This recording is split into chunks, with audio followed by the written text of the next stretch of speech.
The following broadcast is brought to you by A.C.T, Agora Center of Thought. Here only on the Voluntary Virtues Network. Every Saturday, 9 to 10 p.m. Eastern Standard Time. Join us on the dark side of radio. Agora, Anarchy, Action.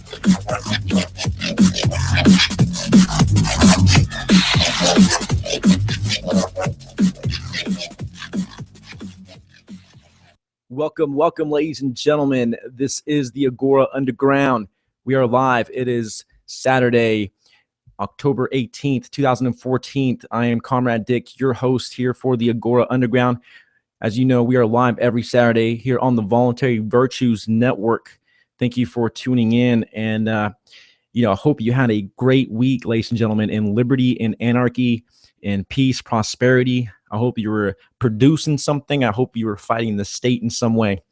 It appears that our camera is down for today, folks. Leave it up to poor ass Agoras to have broken cameras, right? Anywho, we are live, and we will continue breaking down the new Libertarian Manifesto, the infamous sequel, if you will, to Rothbard's Libertarian Manifesto. And this was written here, the new Libertarian Manifesto was written by Samuel Edward Konkin, as you well know, the founder of Agorism. And last week, we were discussing Counter-Economics, Our Means, Chapter 3. We were reading through that. And Konkin did a great job of illustrating, the statist world and the agorist counter, the agorist counter to that, the counter reality that agorism offers. And he actually played it backwards, didn't he? As we read, he started off from a free society in his analysis and moved his way backward as to how a state, a gang of criminal thugs, a gang of brutes and people that megalomaniacs, people that obviously think they're a lot better than the rest of us, how they go about taking geographical control over a given area and over a given populace, how this occurs. And we saw that it essentially is in pockets of control, where certain security, certain protecting agencies became monopolistic in those given areas and were able to fend off any competitors that wanted to come near. This was a great analysis because it really points out how, essentially, how to go about, achieving a more free society, and where we are currently in that struggle. It was really good. We actually didn't finish that whole chapter, so let's go ahead and kill that chapter so that we can continue to the next section for today. Essentially, here I will repeat myself, but we will continue reading here. Let's see. One way is to bring, he goes on to say that slowly but steadily, we will move to a free society, turning more counter-economists onto libertarianism and more libertarians onto counter-economics. I'm sorry, folks. I haven't had any beer tonight. I'm a little jittery. Gotta love that rodeo clown. Delish. Anyhow, so slowly but steadily, we will move to a free society, turning more counter-economists onto libertarianism and more libertarians onto counter-economics. Finally, integrating theory and practice. The counter-economy will grow and spread to the next step we saw in our trip backward, with an ever larger agorist sub-society embedded in the statist society. Some agorists may even condense into discernible districts and ghettos and predominate in islands or space colonies. At this point, the question of protection and defense will become important. Using our agorist model in Chapter 2, we can see how the protection industry must evolve. Firstly, why do people engage in counter-economics with no protection? The payoff for the risk they take is greater than their expected loss. The statement is true, of course, for all economic activity, but for counter-economics, it requires special emphasis. The fundamental principle of counter-economics is to trade risk for profit. And profit's a beautiful thing. I don't know. I want to go on the side of a tangent here real quick. For anybody that might be tuning in for the first time and they just heard that, we should be trading risk for profit, and they hear the big P word, profit. Look at it's like you said, the devil or something, or protectionism, right? But anyway, essentially, ladies and gentlemen, profit is psychic gain. It's whenever you go on an ambition to get something done and you achieve it, you get it done. That is a form of profit. It's psychic profit. It's subjective profit. You making yourself a sandwich is profitable. Now, of course, here he's talking about economic profit, which is a little bit different, because it's a little bit different when you consider economics, because profit is very much limited to investments on capital. As you know, any kind of money made on a loan is called interest. That's not profit. Any money made on land or your house is called rent. That is also not profit. Any money made off of your labor is called a wage, not profit as well. So profit is limited specifically in this case. When you're talking economically and monetarily, it's limited to gains on capital, to gains on your investment on a means of production. So you buy a 3D printer and you start selling devices that you're printing out of your 3D printer. That is profit. So the fundamental principle here, to reiterate what Konkin just said, the fundamental principle of counter-economics is to trade risk for profit. The higher the expected profit, the greater the risk taken. Note that if risk is lowered, a lot more would be attempted and accomplished. Surely an indicator that a free society is wealthier than an unfree one. Risk may be lowered by increasing care, precautions, security, locks and stashes, and by trusting fewer persons of higher trustworthiness. The last indicates a high preference for dealing with fellow agorists and a strong economic incentive binding an agorist sub-society, an incentive to recruit or support recruitment. This is the coolest thing about agorism, is not only is it a concise philosophy, but it also is an identifying mark of unity. Marx had his infamous class struggle, right? The working class versus the capitalist class.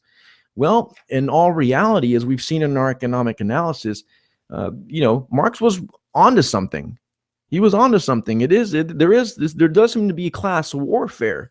He seemed to have gotten the classes confused, unfortunately, because workers, right, that save money, workers that save their wages in order to later purchase a form of capital, a means of capital, a cow and a plow, for example, or a furnace for a blacksmith.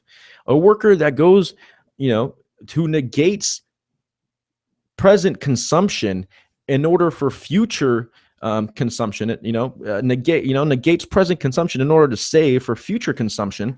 That person is a worker, and he becomes a capitalist. So workers and capitalists are on the same class. This class is the productive class.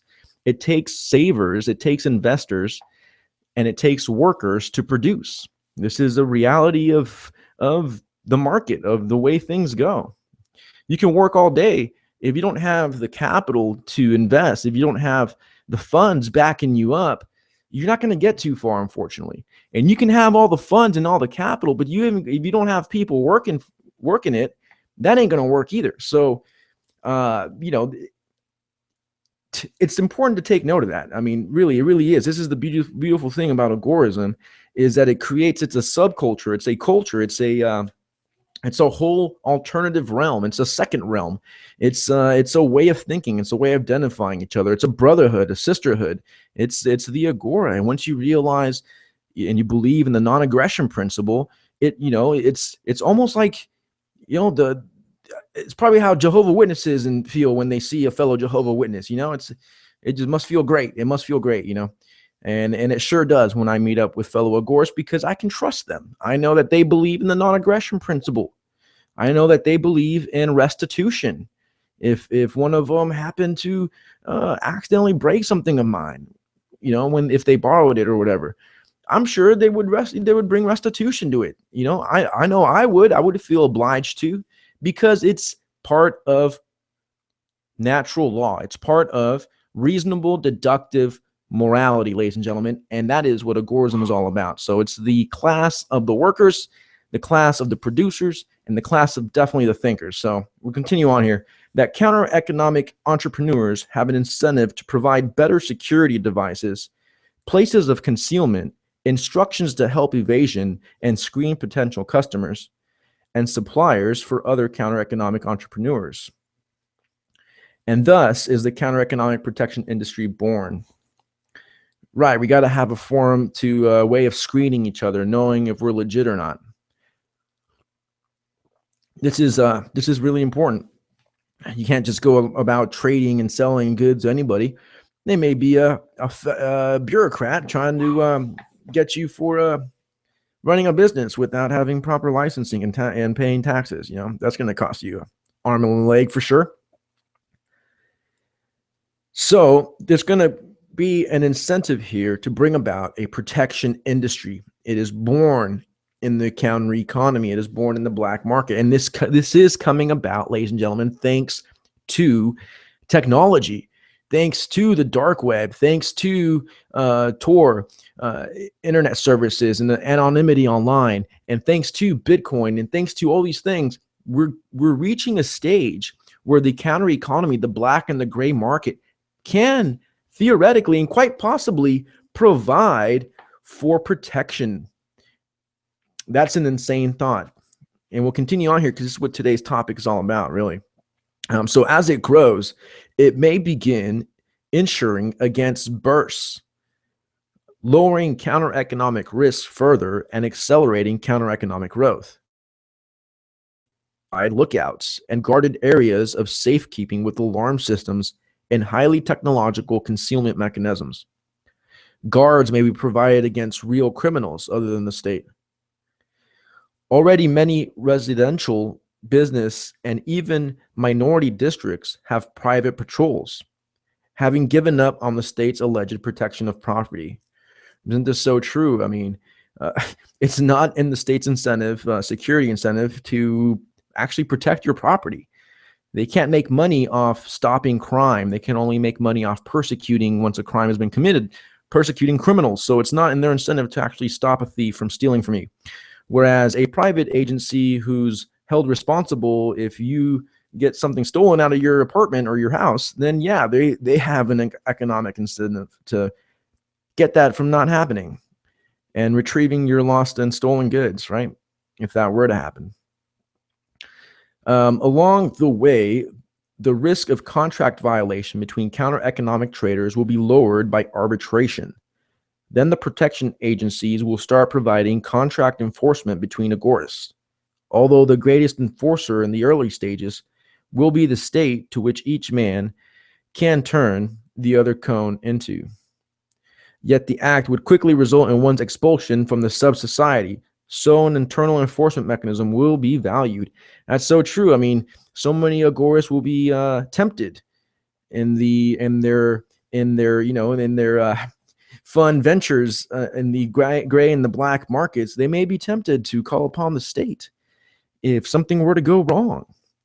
And if an agorist were to call upon cops in that situation, I mean, of course, so it's always dependent on the situation, but for the most part, if that could have been avoided and it wasn't, you'll probably get X'd out of the community. You can no longer be trusted, right? If you're willing to rat certain people out to the cops, to the feds. And this does bring up the issue of contracts. So how are contracts enforced in a gray and black system? Well, Bitcoin, the whole Bitcoin mechanism actually has a means by providing contracts and providing documents that are digitally verified and encrypted, and it's a digital note verifying that two or more parties came to an agreement on a certain time and a certain given point on a certain given issue, and you can save that document into the blockchain. You can save that transaction, that contract into the blockchain. So that's already out. We're finding ways of doing this. Now we just need to find the enforcers, right? And this is what we're getting into, is how are we going to start enforcing, finding ways to protect ourselves from the cops, right? From the state, from actually forming businesses that are protecting people and their property from the intrusion of the state, the plundering of the state. How will that go about? So we continue on here that in the final stages, counter-economist transactions with status will be enforceable by the protection agencies, and the Agora is protected against the criminality of the state. So this is an interesting concept too, is that eventually you have pockets, so many pockets of private insurance companies that are protecting people versus the state, that they end up, it's a standstill, right? No one really wants to do anything to anybody because they have to, everyone's protected, in other words. The state protects those that are working for the state from the private protection agencies, and the private protection agencies protect those that are working in the Agora from the state. That will be, even that will be a wonderful standstill, wouldn't it? So at this point, he continues, we have reached the final step before the achievement of a libertarian society. Society is divided between large agorist areas and violate in statist sectors, and we stand on the brink of revolution. So that's pretty hardcore. And, this is what the whole free movement, whether it's the Free State, whether it's Free Detroit, Free San Antonio, Free Somalia, I mean, this is what the whole free movement is all about, is finding ways that we can, it's going to have to start on the block. It's going to have to start on the street where, a whole bunch of agorists, a whole bunch of anarchists and caps get together and start buying up houses on a given street, and they start evangelizing to the neighborhood around them. And they start kicking out the police intrusion into their neighborhoods.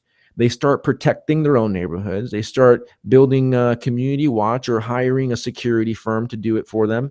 That will be decided amongst the community.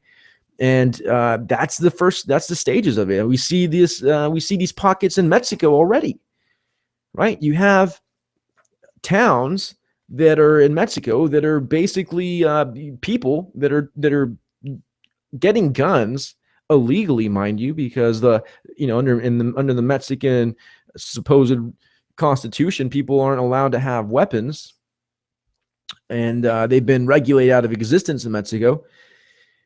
But nonetheless, these people in their neighborhoods, because they're so drug infested and crime infested, and drugs aren't bad, but unfortunately, since we know that the state makes them illegal, creates a black market, which raises the violence and factor in those market transactions, of course.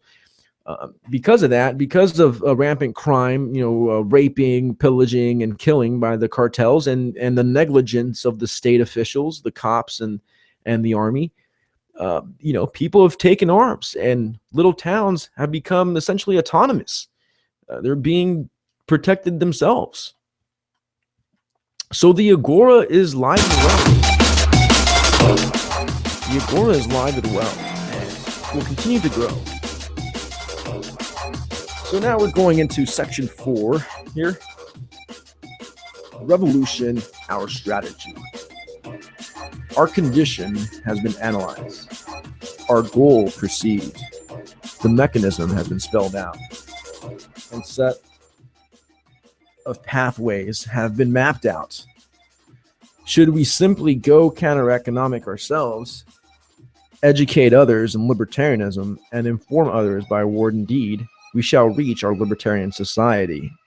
Indeed, this is sufficient for most people and enough to be expected. No new libertarian should ever berate libertarian counter-economists for not doing more. They are agorists, and will get there in their own time. But even these simple agorists may wish to contribute to entrepreneurs specializing and accelerating the movement to the agorist society from statism, and others perceiving rising inflation heading to economic collapse or gathering clouds of war will want something done about it. Finally, the counterattacks of the state, which subvert the agorist society and lure libertarians into false paths, must be combated. These tasks define the field for the new libertarian activist.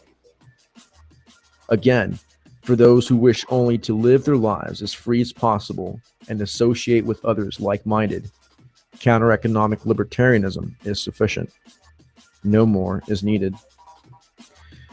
But for those who want to support in whatever way they can those heroic entrepreneurs who specialize in recruiting for the Agora, deal with state-caused catastrophes, and combat status within and without, a guide is needed to select those who are doing something worthwhile from those spinning their wheels and those actually counterproductive, i.e. counter-revolutionary, to achieving more freedom. And for those like this author who burn for liberty and wish to devote themselves to that life's work, a strategy is essential. What follows then is the new libertarian strategy. The new libertarian activists must keep in mind that actual defense against the state is impossible until the counter-economy has generated the syndicates of protection agencies sufficiently large to defend against the remnant of the state.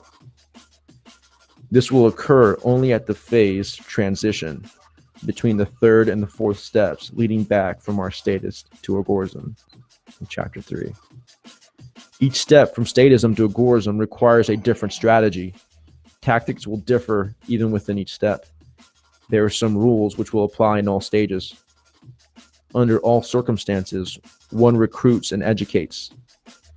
If faced with a confused individual acquaintance that is considering a counter-economic act, encourage them to do it. If they are intelligent enough and not likely to turn on you, explain risks involved and return expected. Most of all, educate them by your example to the extent that you can let them know. All library libertarians, those who profess some theoretical variant of libertarianism but eschew practice, should be encouraged to practice what they preach. Scorn their inaction. Praise their first halting steps towards counter-economics. Interact with them more and more as trust grows with their competence and experience. Those already in counter-economics who you meet can be let in on the libertarian philosophy that you hold, that mysterious belief you hold which keeps you so happy and free of guilt. Drop it nonchalantly. If they feign lack of interest, wax enthusiastic as they grow more curious and eager to learn. And this is pretty interesting. Here, Konkin is essentially, ladies and gentlemen, getting into the psychology of bringing in new recruits and how to encourage people in their walk towards truth. So many times in my experience of playing Morpheus and waking up Trinities and Neos and Ciphers and whatnot, when you unload too much information or you reveal your hand too quickly, in many cases it may turn people away. It may get them scared. It may turn them off. So I think this is what Konkin is essentially addressing here is the frailty, right? How frail the conscience, the consciousness, the mind, the psyche of people that are unawoken to objectivism, unawoken to intellectualism, how easily they can be swayed by first impressions or manners of speech or the way you dress, the way you look, right? Things of that nature. So it is important to Be encouraging, to be patient, to be kind, to be loving, to be accepting with any new recruits into the movement. It's important to be encouraging for new and the ever seeking of new information and the applying thereof.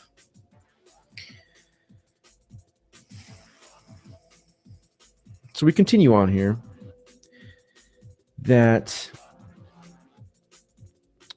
we need to engage in self-agorism by example and argument.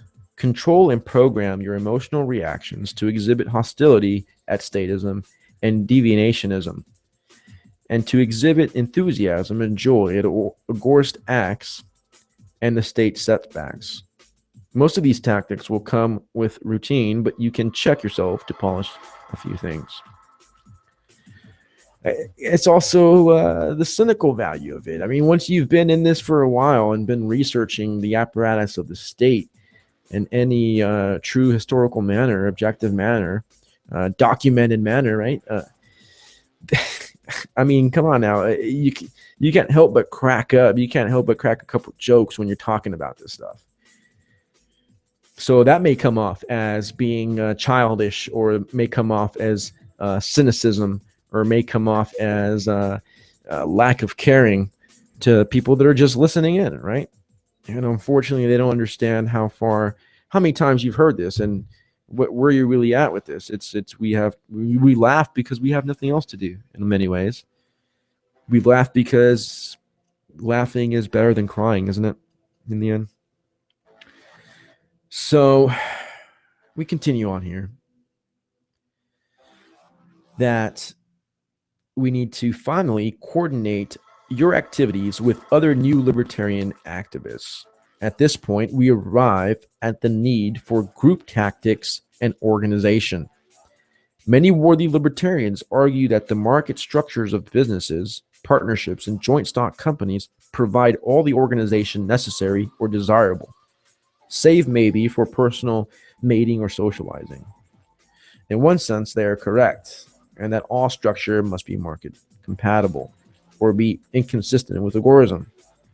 In another sense, they are guilty of a lack of imagination and a concern of form over substance.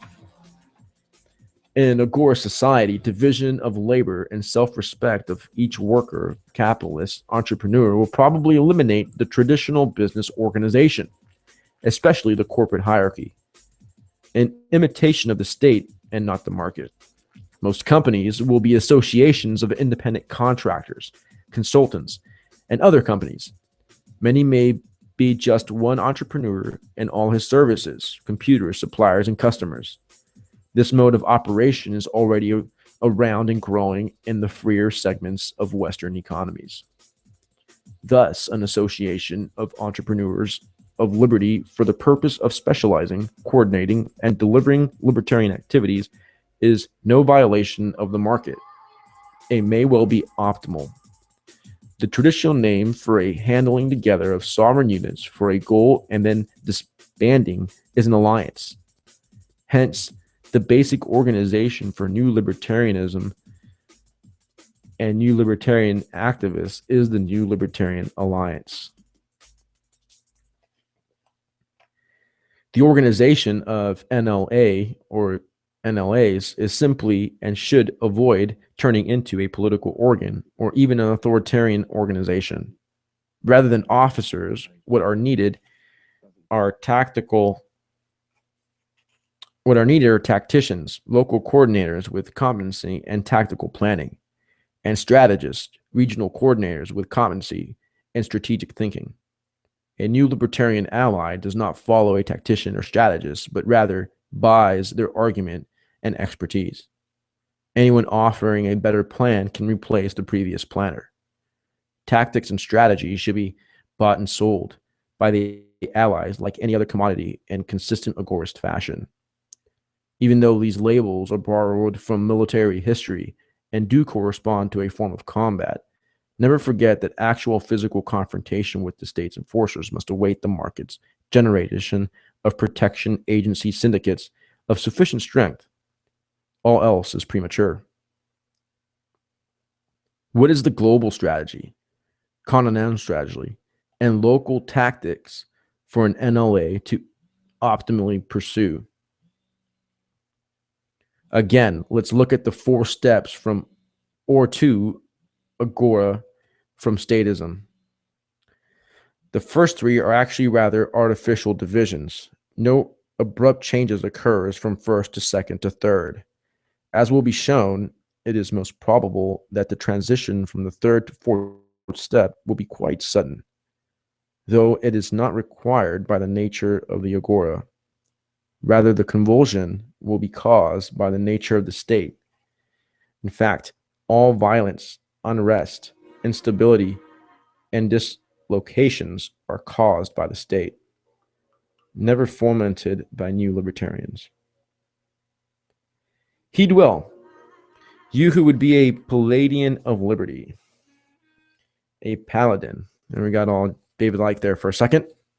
Not a Palladian, a paladin.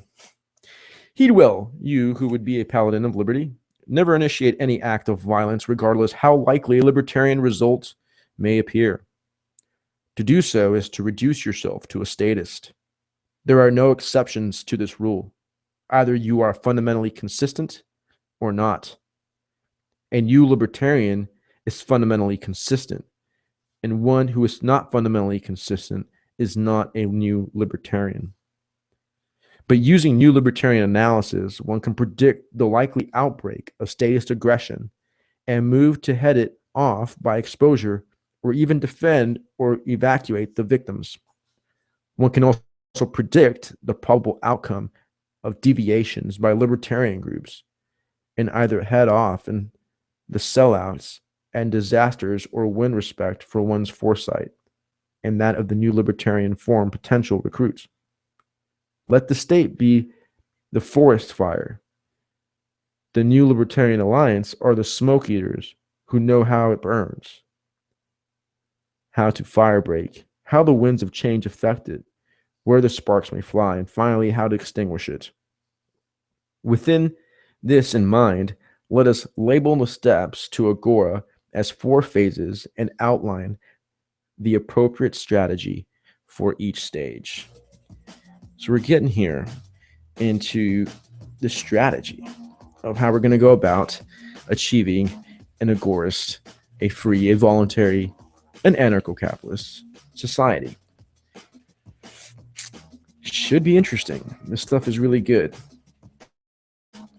And, let's just try to be consistent, guys. Let's try to remain consistent in our lives and everything we do. It involves being, it's like the perfect blend of humanitarianism and it's weird, right? And productivity and even divinity, if you will. It's beautiful. Gotta love this. So phase 0, zero density agorist society. Zero density agorist society. In this phase, most of human history, no agorists existed. Only scattered libertarians or pro-libertarian thinking and practicing counter-economists. The moment someone reads this manifesto and wishes to apply it, we have moved to the next phase. All that can be done in phase 0 is slow evolution of consciousness, hit and miss development, and a lot of frustrating dichotomies. Until you, the first agorist in phase 0's situation, have added to your number, your only strategy can be to increase your numbers, as well as live counter-economically yourself. The best form of organization is a libertarian alliance in which you steer the members from political activity, where they have blindly gone seeking relief from oppression, and focus on education, publicity, recruitment, and perhaps some anti-political campaigning, i.e. vote for nobody. None of the above. Boycott the ballot. Don't vote. It only encourages them, etc. To publicize the libertarian alternative. An LA may take stands on issues agreed on, but insist on unanimity. Only the most clearly libertarian stands well to be taken, and you can always veto a deviationist stance. Always encourage tendencies towards hardcore, consistent position and scorn softcore, inconsistent ones. Phase 1, low density Agora society. The first counter-economic libertarians appear in this phase, and the first serious splits in the libertarian movement occur. Since few libertarians are very consistent yet, deviationism will run rife and tend to overwhelm activism. Get liberty quick schemes, from anarcho-Zionism running away to a promised land of liberty, to political opportunism, which will seduce the impatient and sway the incompletely informed. All will fail if for one other reason than liberty grows. All will fail if for no other reason than liberty grows individual by individual. Mass conversion is impossible. Right? I mean, that's so true. I mean, it's a change each of us have to make. This is the way. This is akin to Christianity in so many ways. You know, so many Christians want to make it a simple affirmation, a mental affirmation. Oh yeah, I'm a libertarian. Well, okay, yeah, I'm a Christian. Yeah, okay. Well, are you living it? Right? So, and it's hard. It's hard, but hey, you know what? If we're consistent, your conscience isn't going to be able to sleep. Isn't going to be able to keep you at peace until you're fully consistent with yourself, with your own beliefs. You're either going to give up your beliefs or you're going to be successful and quit being inconsistent. So mass conversion is impossible. There is one exception: radicalization by statist attack against a collective. Even so, it requires entrepreneurs of liberty to have sufficiently informed and persecuted collective so that they lays coherently libertarian word rather than scatter randomly, or worse, flow into an out of power statism. These crises of statism are spontaneous and predictable, but cannot be caused by moral, consistent libertarianism. The strategy of the first new libertarianism is to combat anti-principles, which strengthen the state and dissipate anarchist energy uselessly. The general strategy outlines previously applies. Get libertarians into counter-economics, and get the most active of the agorists to get counter-economists into libertarianism. The proto-new libertarians may work within existing organizations and clubs of libertarians as a radical caucuses, ginger groups, or as libertarian left faction in general. An NLA is a premature here. New Libertarian Alliance is premature here, but because it is not yet self-sustaining. What can be successfully built is under whatever label seems most conductive for recruitment, a movement of the libertarian left. Such a movement is itself a mixing bag of individuals of varying hardness of core, but they are tending or moving towards the ideal of new libertarianism. Even within MLL, structure should be de-emphasized. The most new libertarian will be the most competent to coordinate the plan. That is, those of highest understanding and practice of agorism and greatest zeal for action will naturally direct resources. Each MLLer, like each NL, new libertarian ally, spends his or her own outsource and decides whether or not to accept a tactician or strategist advice, then planning as an entrepreneur would do with any informed consultant. Some pseudo-political public tapings may be necessary to utilize public forums and media access. Also, most people will not understand your market organization unless you translate it into pseudo-political terminology and then back again. At this point, in the latter stages of phase 1, and with the functioning MLL large enough, these hardcore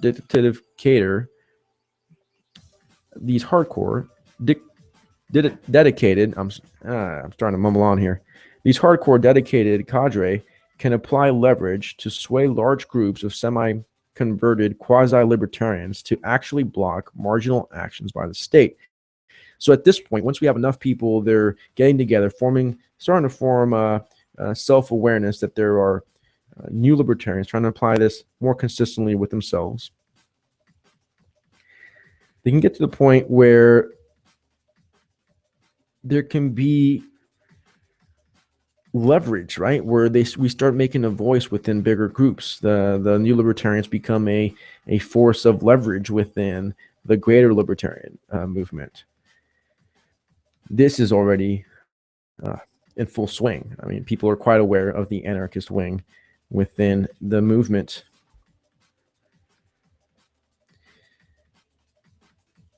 So we have to follow all these activities and radicalizing libertarians and evolving the new libertarian alliance. This is all one can accomplish in phase 1.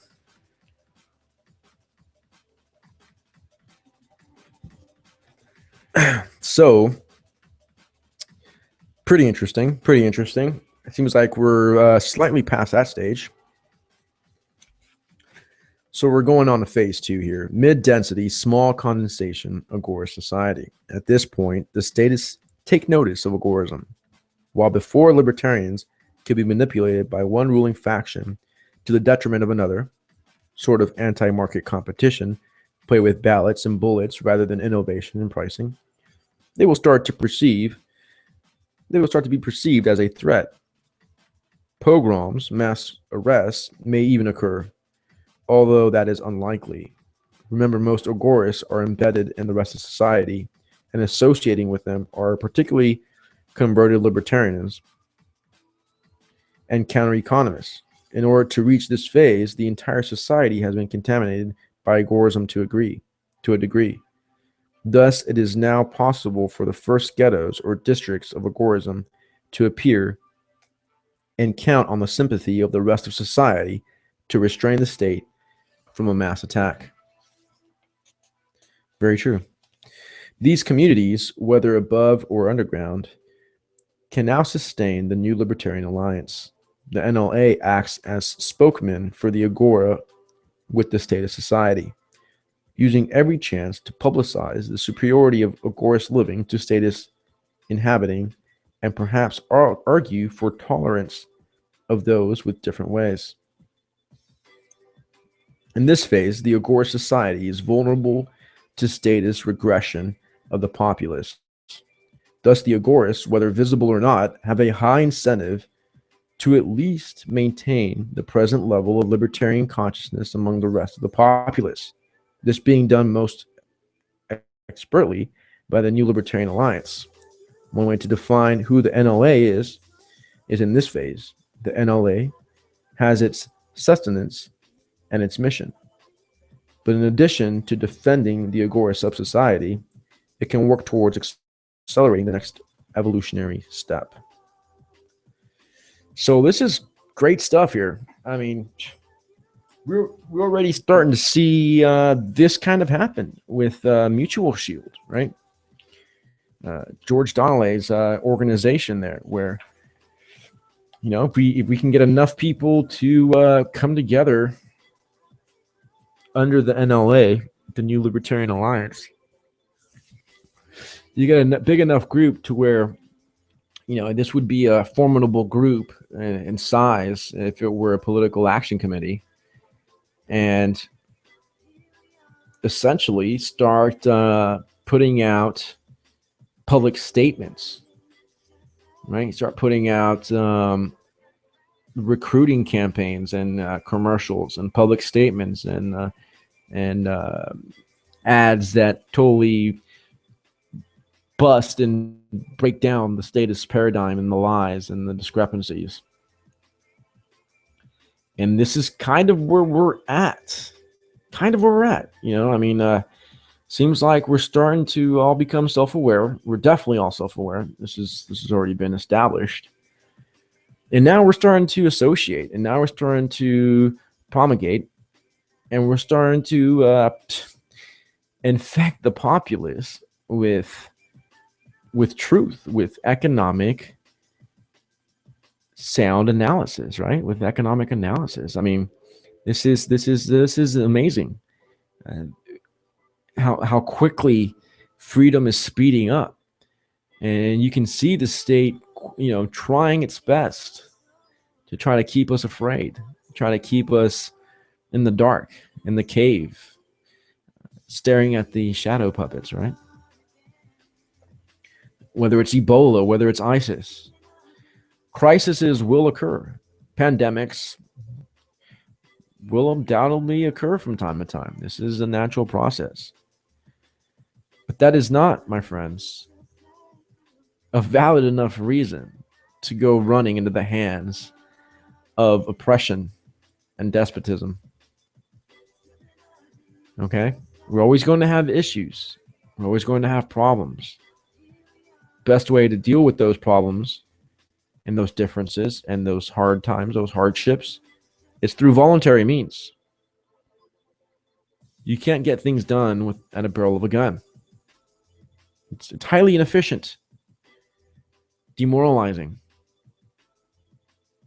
not good for the morale of the troops, inhumane. It just doesn't work. State doesn't work. And we're starting to become conscious of this fact.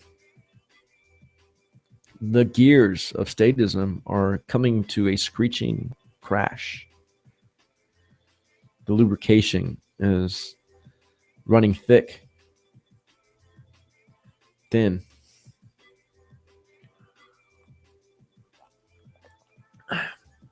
So, just interesting. Just very, very interesting. I love this.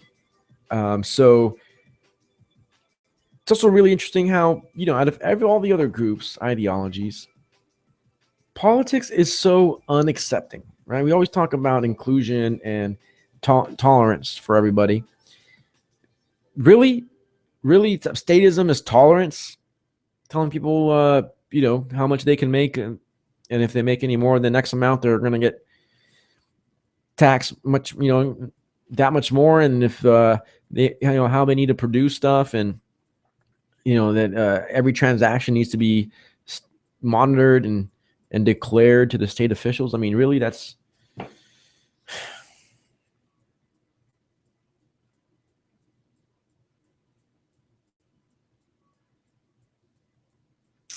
just ridiculous. It's just ridiculous. It's just pissing me off. So, going on here that in this phase, the Agora society is vulnerable to statist regression of the populace. Thus, the Agorists, whether visible or not, have a high incentive to at least maintain the present level of libertarian consciousness among the rest of the populace. This being done most expertly by the NLA. We read this, the NLA forming, basically being the talking mechanism, the talking face for agorism and whatnot.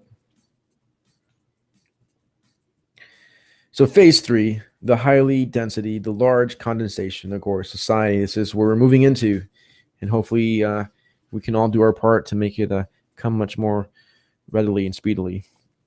In this phase, the state moves into a series of terminal crises, somewhat analogous to the well-known Marxist scenario, but with different causes. In this case, real ones. Fortunately, the potential for damage has been drastically decreased by the sapping of the state's resources and coercion of its authority by the growth of the counter-economy.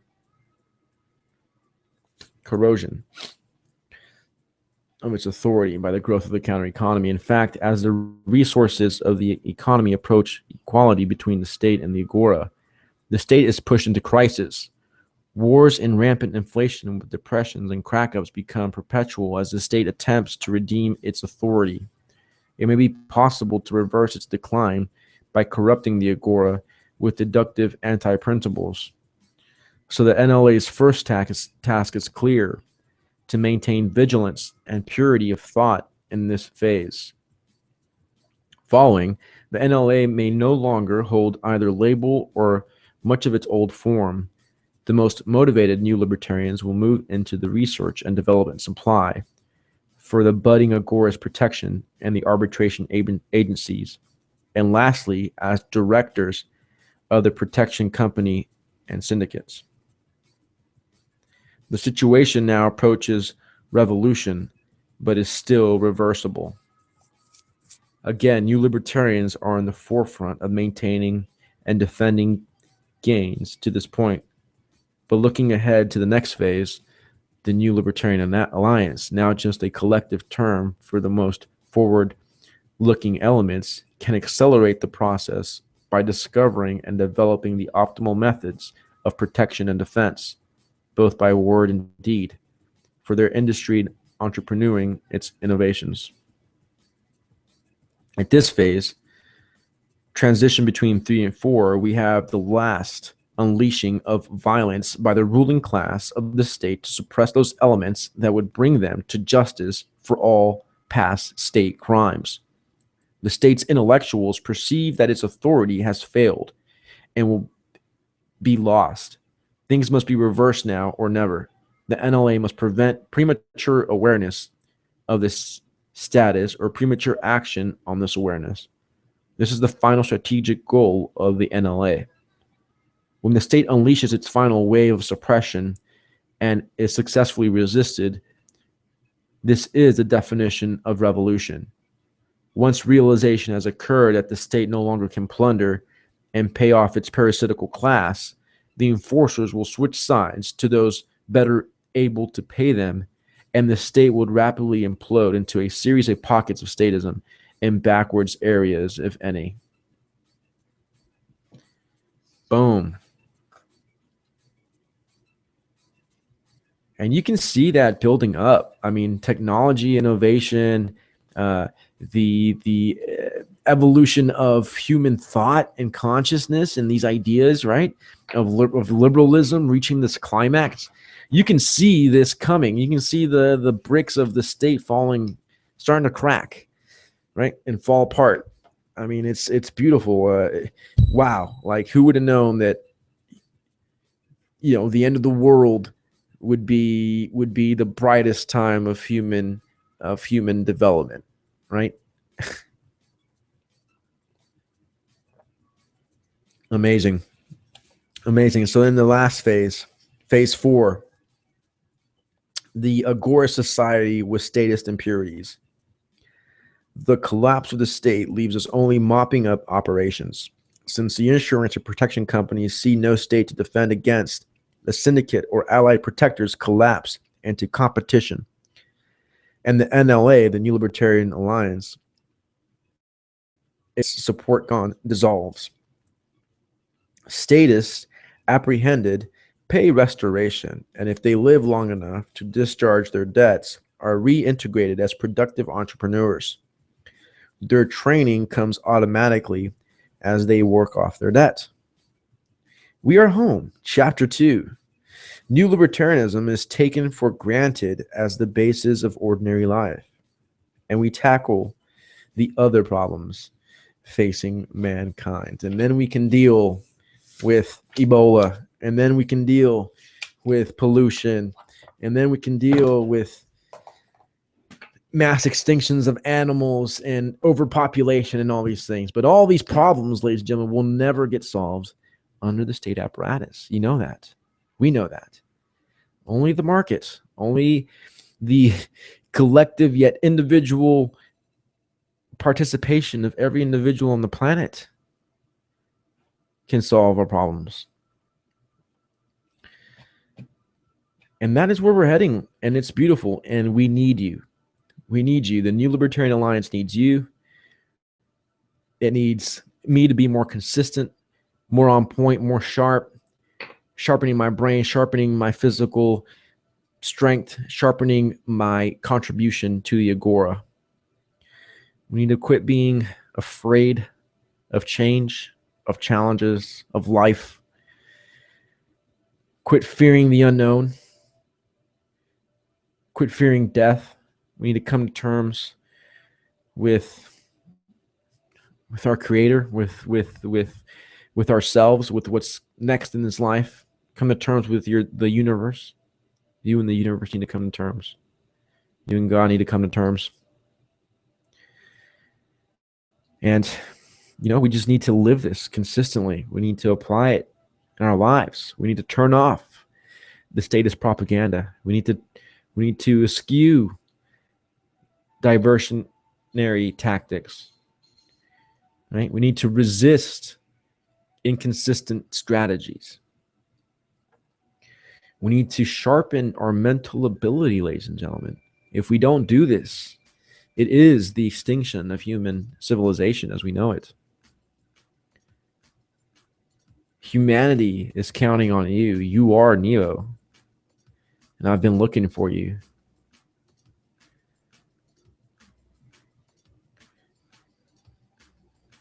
You are the change this world needs, and we are here to encourage you.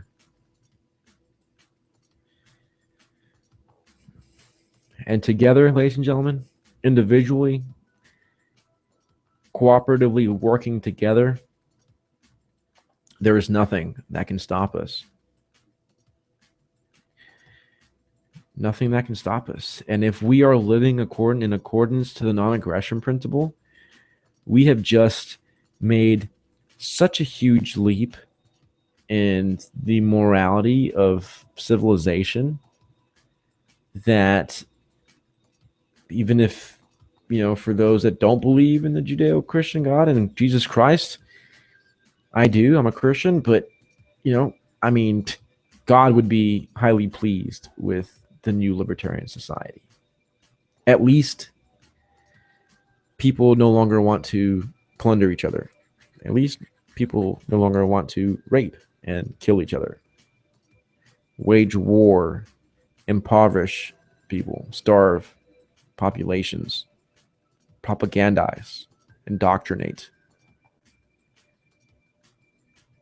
And this isn't a utopia.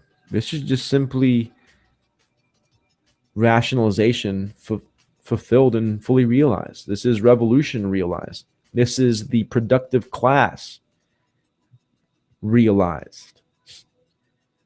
Coming to a self-realization is the whole key to this, ladies and gentlemen. We need to self-realize our potential and strive for it like you strive every breath you take.